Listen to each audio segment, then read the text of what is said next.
In this video, I'll show you how to turn off red card orders on DoorDash, a quick and simple guide for Dashers who want more control over the types of orders they receive.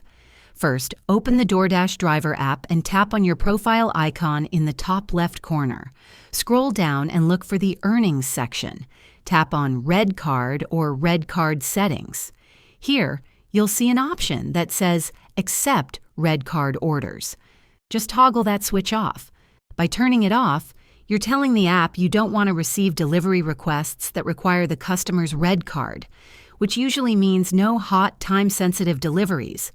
Keep in mind, disabling red card orders might reduce the number of delivery options available to you, but it gives you more flexibility in the types of orders you accept. And that's it. You've successfully turned off red card orders.